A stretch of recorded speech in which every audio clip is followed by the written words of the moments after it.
Olá pessoal, como vocês podem ver aqui já tem uma novidade já, né? Como nós vamos trabalhar com manipulação de alimentos agora, a gente tem que tomar todo o cuidado necessário. Primeiro, uso de touca, né? Para não deixar nenhum tipo de cabelo, cair nos produtos alimentícios. Sempre que, quando possível, também utilizar as luvas, né? Essa aqui é uma luva mais resistente, né? Para que a gente possa manipular os produtos. Nós temos aqui o creme de baunilha. Aqui ele é conhecido como creme confeiteiro ou creme de baunilha, né? Não importa a marca pode ser qualquer um produto, mas desde que venha ou creme de baunilha ou creme confeiteiro aqui. É um produto que a gente faz dois tipos de produto. Um é o creme da rosca, né? Essa parte amarela que vai em rosca e sonhos, e o outro é esse brilho que a gente passa por cima da rosca para que a rosca fique aquela coloração bonita, bem brilhosa, sabe? E com o mesmo produto a gente vai fazer dois tipos de coisas. Aqui tem uma diversidade muito grande, né? Com a água a gente vai fazer a geleia de brilho e com o leite a gente vai fazer o creme confeiteiro. Então a gente está utilizando aqui 500 ml de água para 250 gramas de creme confeiteiro e 1 litro de leite para 500 gramas de creme confeiteiro. Então aqui a gente vai fazer o recheio de baunilha e nesse aqui a gente vai fazer a geleia de brilho.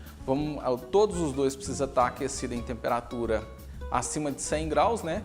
Então, quando ele chega na temperatura de 80 a 100 graus, que ele começa o processo de ebulição, que a gente vê, que é a parte de oxigênio da parte de baixo da panela está passando para cima, que a gente fala de ferver o produto, né? É a hora que a gente deve colocar o mix para poder fazer o produto. Ok? Então, a gente vai levar os dois para o fogo agora e daqui já vocês veem o resultado.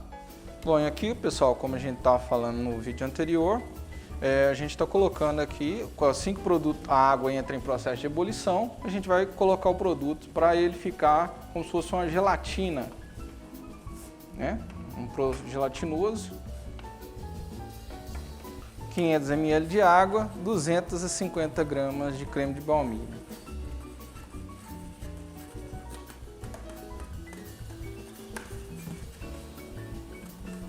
Ligado.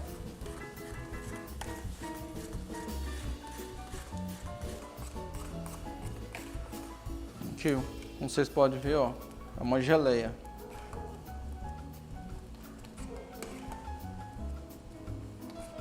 Bom, e como a gente tinha relatado, né? Aqui está o leite em ponto de ebulição, ó, né? Ele está em torno aí já no processo de ferver, ó.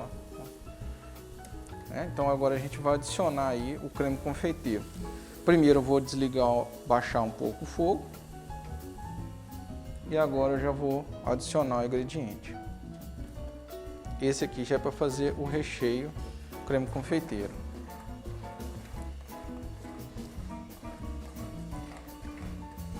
Esse é aquele que a gente vai decorar as roscas, passar por cima da rosca. A gente vai rechear sonho. O sabor dele é o baunilha. Ele tem essa coloração amarelada. Vendo o jeito que é prático e rápido de fazer? É um produto que ele já vem industrializado, né? E aí ele tem uma certa quantidade de amido e gorduras, que assim que você coloca ele no leite fervendo, a cadeia de amido desses produtos junto com a gordura abre e você tem essa definição. Então ele vira aí uma papa, né? Um produto já... Então já vou desligar o fogo aqui. Porque assim que ele já chega na temperatura ideal, ele já está pronto para usar. Agora é só esperar esfriar. Quando ele esfriar, ele vai ficar mais denso ainda, né? E aqui esse vapor que você está vendo subir é ele perdendo a água, né? Então, por causa da temperatura, a água está evaporando. Porque quanto mais a água evaporar aqui, mais firme ele vai ficar, né? Então agora aqui o produto já está pronto. Nós vamos deixar ele esfriar para a gente utilizar ele na rosca. Bom, pessoal, então aqui a gente vai dar a sequência no processo aqui da massa doce. É uma massa intermediária, né? É uma massa utilizada para fazer principalmente rosca, né? Então a gente vai colocar aqui todos os ingredientes. Aqui já tem 3 kg de farinha de trigo, né? E a gente vai colocar mais 2 kg de farinha de trigo lá, totalizando 5 kg de farinha de trigo, né? 5 kg de farinha de trigo, né? A gente vai colocar agora 15 ovos. esses ovos já estão quebrados aqui, né? O ovo é sempre bom a gente tomar esse cuidado com ele, de estar quebrando ele antes e separando ele no ambiente, para quanto menos a produção, a indústria tiver contato com a casca de ovo, melhor, né? Então a casca de ovo, por mais que esse ovo seja lavado e tudo mais, é bom a gente estar quebrando ele em um espaço separado, próximo da pia, onde tem condição de estar higienizando a mão e os produtos. E já trazer aqui para cá ele já separado, né? O ovo quebrado. E outra coisa também que auxilia bastante é que não vai ter aquele perigo de você estar deixando aquele pedacinho de casca de ovo indo para a massa, porque normalmente quando a pessoa não tem muita prática, a casca de ovo ela sempre vai descer para o fundo. Então você quebrou o ovo, colocou ele aqui, na hora que você vai utilizar o ovo, a casquinha, aqueles micro pedaços de casca de ovo já vai ter descido para o fundo, você vai conseguir visualizar. Coisa que você não vai visualizar se você estiver quebrando em cima da massa, né? Então é sempre bom quebrar antes e deixar separado. A gente vai colocar 600 gramas de açúcar, né? Não tem necessidade de ser o açúcar refinado, pode ser o açúcar cristal mesmo, comum, né? Colocar 20 gramas de sal, igual a gente explicou em vídeos anteriores. O sal e o açúcar é um contrapeso. Cada um tem a sua função na massa para sabor, fermentação, entendeu? Cada um aqui tem a sua peculiaridade. Aí eu vou colocar 500 gramas de gordura, né? Margarina, pode ser margarina hidrogenada 70%.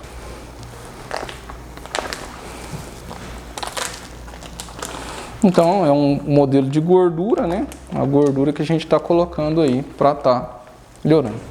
Eu vou adicionar inicialmente 1,5 litro de leite. O leite que eu estou utilizando já é um leite que estava na geladeira, gelado. Por que o leite é gelado? Para auxiliar na temperatura, para a massa não esquentar muito. A massa doce não é uma massa que esquenta muito. Mas assim, se a gente colocar tudo na temperatura ambiente, sem nada para auxiliar o processo ali de atrito da massa ali, ele vai causar algum dano se eu deixar a massa esquentar. O que eu vou fazer agora? Vou inicialmente misturar todos esses produtos. Agora eu vou misturar esses produtos.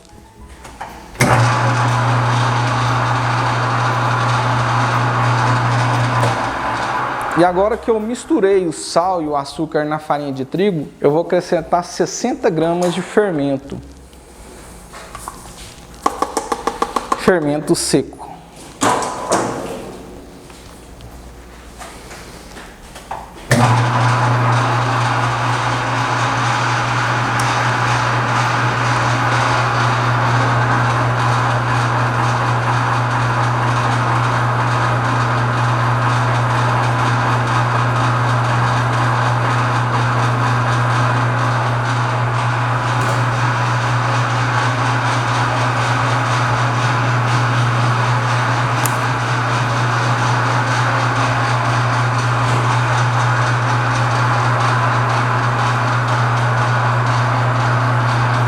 Bom pessoal, então aqui para começar a massa doce eu vou estar colocando óleo na mesa para que a massa não pregue na mesa. Então eu vou jogar uma leve camada aqui de óleo, tanto na balança quanto na mesa, né?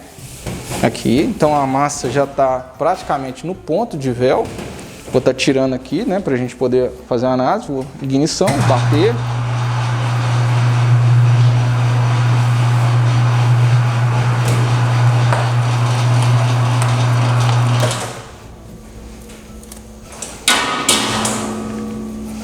A gente fazer aquela mesma puxada do ponto de véu da massa, né, ó. Tá bem cilindrada, ó. A gente pode perceber, ó. Tá dando praticamente para ver as pontas dos dedos lá, ó. Isso quer dizer o quê? Que o produto vai ter uma qualidade final boa, né? Porque ele foi bem batido, bem misturado.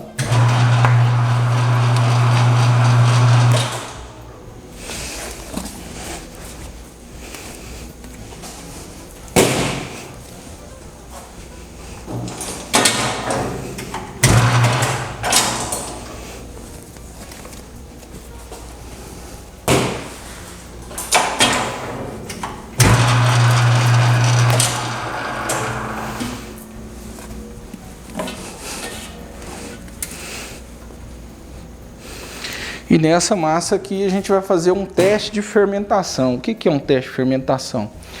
A gente vai estar trabalhando com alguns modelos de rosca, de vários modelos aqui. E como a gente está fazendo um curso, um módulo curso, eu não posso deixar essa massa fermentar para trabalhar ela. As outras massas vão ser folhadas, elas não podem estar fermentadas. Então parte dessa massa, eu vou ficar trabalhando com ela em cima da mesa.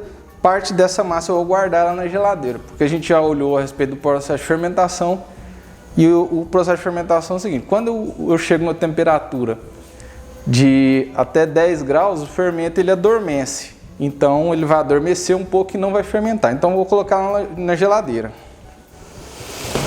Você coloca na forma de bolo, coloca na geladeira para nós? Pode ser aquela de bolo. Bom, pessoal, então aqui eu vou cortar ela em partes de 1 kg, né? 1 kg, porque o modelo de rosca ele é menor realmente, né? Ele é um modelo menor de rosca, né? Então eu vou fazer alguns modelos de rosca aqui para a gente poder estar trabalhando. Eu vou fazer as tradicionais, né? E as...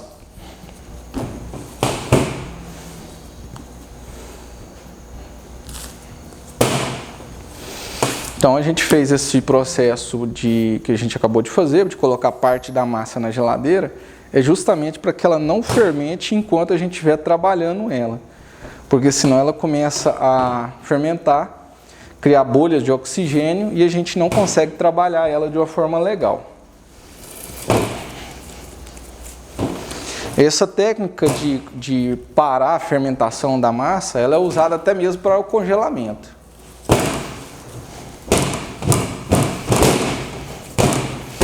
O que vai mudar na questão do fermento, da fermentação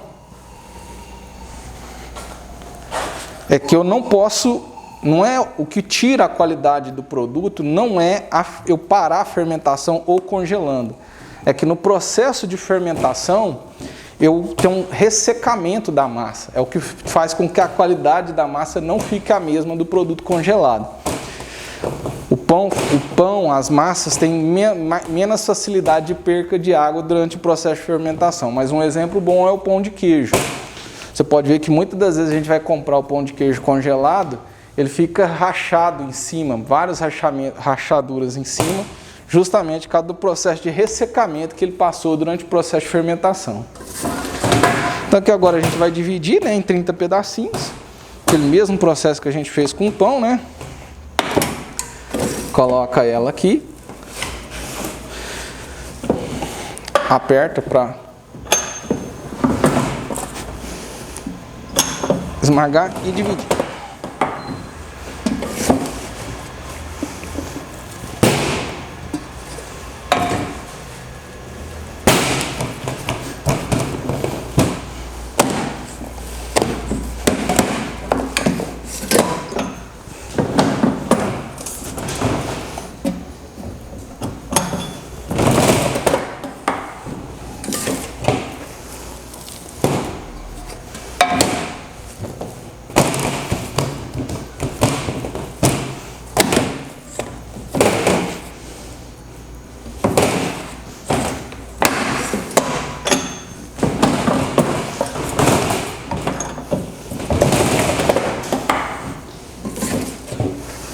Então,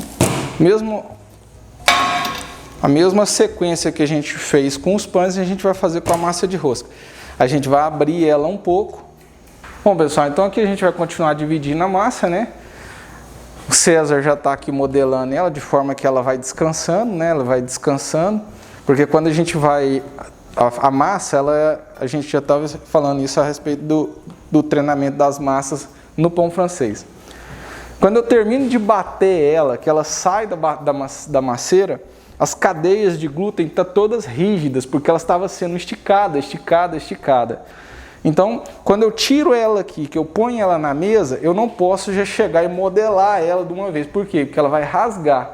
Então, esse processo aqui a gente chama de descansar da massa. Que é a hora que a gente deixa ela dar uma descansadinha, que as cadeias de glúten dela acentuam e a gente volta a trabalhar ela. Então, César está ali fazendo o processo que a gente chama de pavio. Tem muita gente que não utiliza esse método, mas é um método que faz com que a rosca cresça melhor, com qualidade, que ela fique mais em pezinha. Demora um pouco mais, né? Mas a gente garante a qualidade do processo do produto que está sendo fabricado.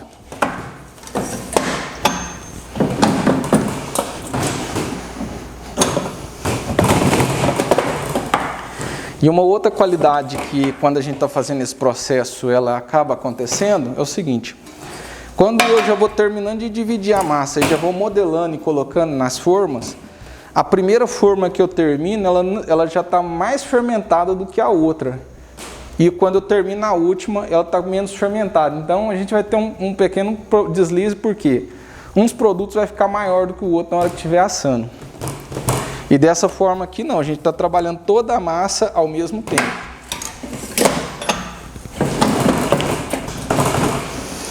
Essas massas que estão expostas na mesa, é as massas que a gente chama de modeladas, né? É um modelamento na mão.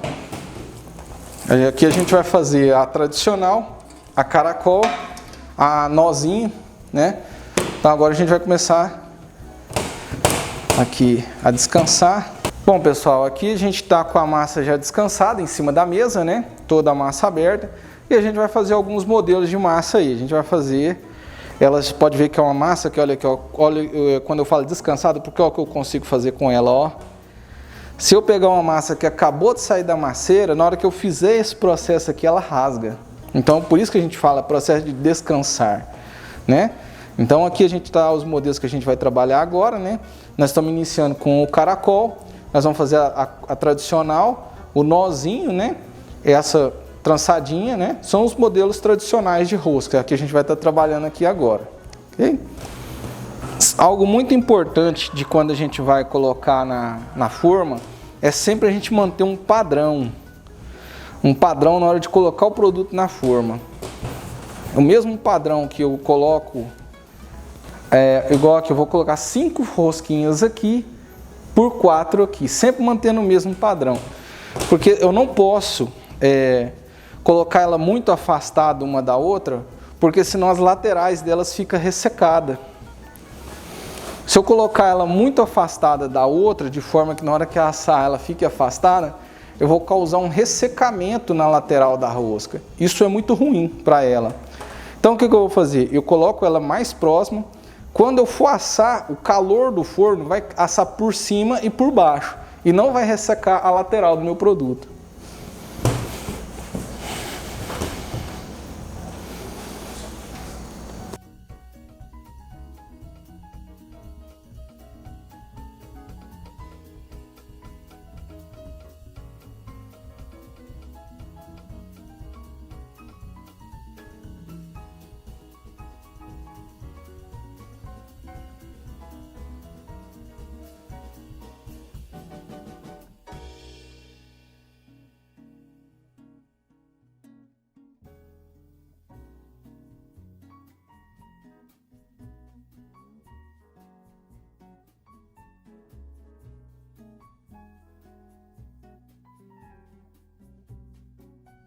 Bom, pessoal, aqui a gente vai fazer a de chocolate, né? E a tradicional. Então aqui o de chocolate a gente já vai jogar gotas de chocolate, né? Aquele chocolate granulado.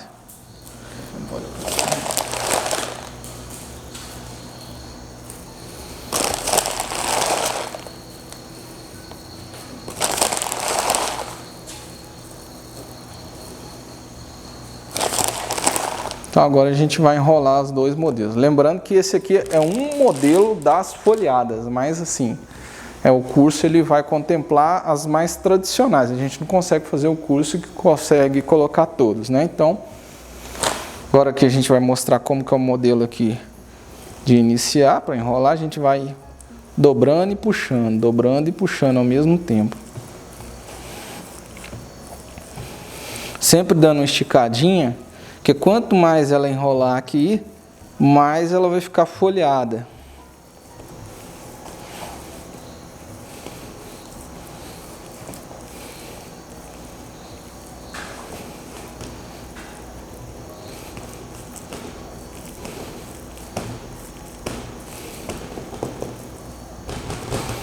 Aqui alguns grãozinhos de chocolate, porque porque eu fiquei muito próximo uma da outra, né? Então acaba acontecendo mesmo.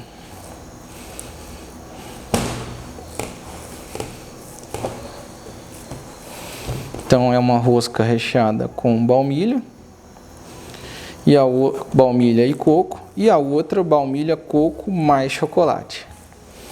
O segredo dessa rosca aqui, além de ser essa puxadinha para o corte, também é o corte final, é o segredo dessas roscas. É a forma que ela é finalizada.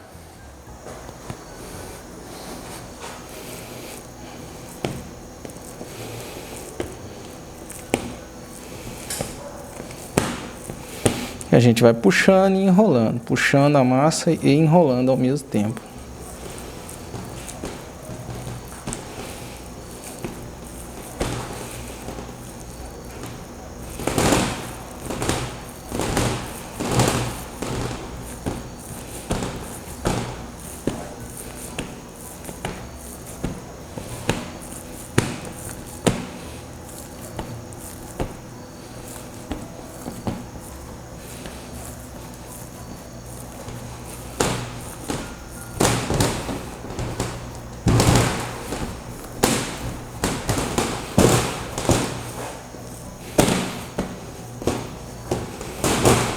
Bom, pessoal, aqui agora a gente vai cortar as massas, né? E o segredo aqui é justamente o corte, como que ela é modelada durante o corte. Então eu vou medir sempre mais ou menos a mesma medida para todas, né?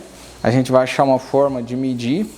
Ela, na minha forma de medir, é mais ou menos 2 dedos acima do palmo da mão. Tem muita gente que utiliza de régua e tal, mas você, da forma que fique mais fácil para você e você tenha mais habilidade, facilidade em fazer. Então eu vou cortar ela no meio aqui, né?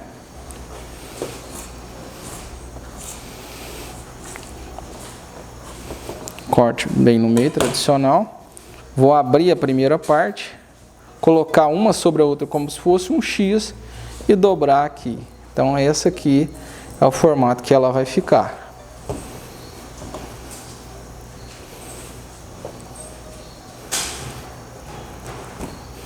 Um formato de rosca recheada Prestígio.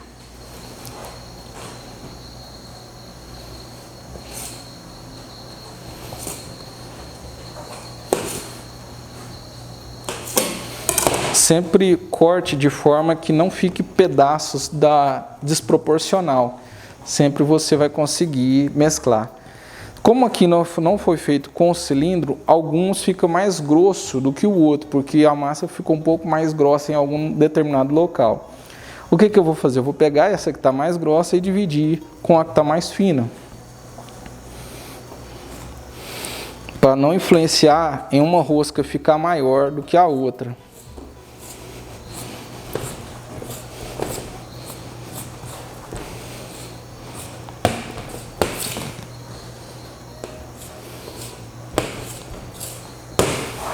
Eu vou abrir ela aqui, abrir essa outra parte, pegar essa parte aqui e dobrar. Lembrando que eu sempre, quando eu vou colocar, eu coloco essa parte do coco para cima.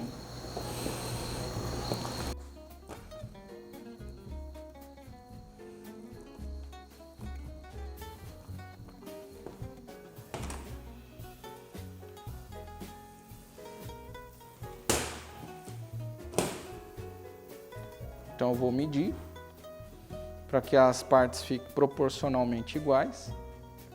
Aí eu vou ter aqui 5 roscas, né?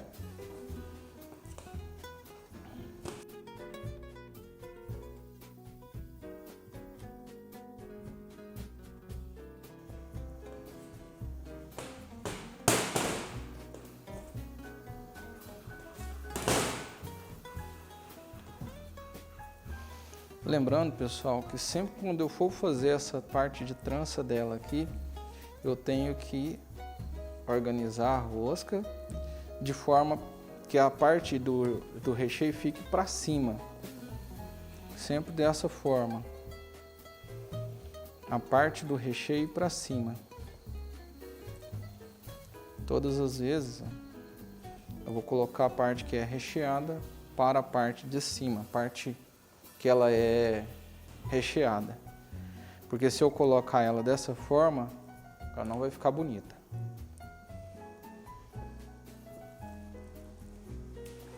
Essas são um dos modelos das folhadas, né? Tem vários modelos. Você pode colocar no forno. E agora nós vamos trabalhar as roscas trançadas grandes. Vou dar uma higienizada na mesa. Bom, pessoal, aqui a gente vai estar trabalhando as formas grandes, né? As roscas de tamanho maior. Já estão bem descansadas, ponto de a gente estar modelando elas, né? Então vamos fazer alguns modelos aí. A gente vai estar fazendo um modelo tradicional. O modelo tradicional é aqueles que muita gente chama de rosca rainha, rosca caseira. Ela vem em 3 pontas, né? E a gente vem trançando como se fosse uma trança de cabelo, né? Então a gente vem e esconde as pontas dela. É um modelo de rosca. A gente vai fazer também um modelo redondo.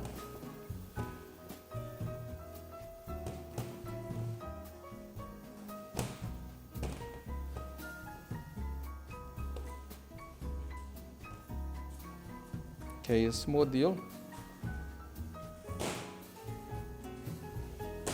Tem esse modelo de rosca redonda e esse outro modelo trançado.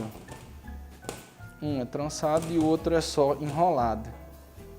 Essa aqui são tranças maiores. Então eu venho e faço várias tranças, como se fosse uma trança de cabelo mesmo, né?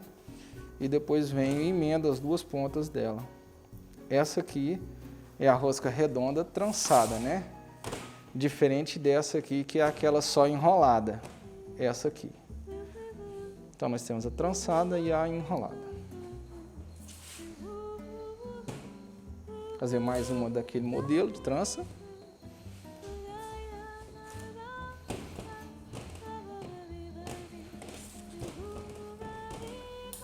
Esse outro aí encheu, cara.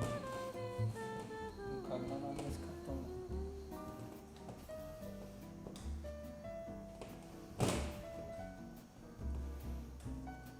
Eu quero transferir os tempos.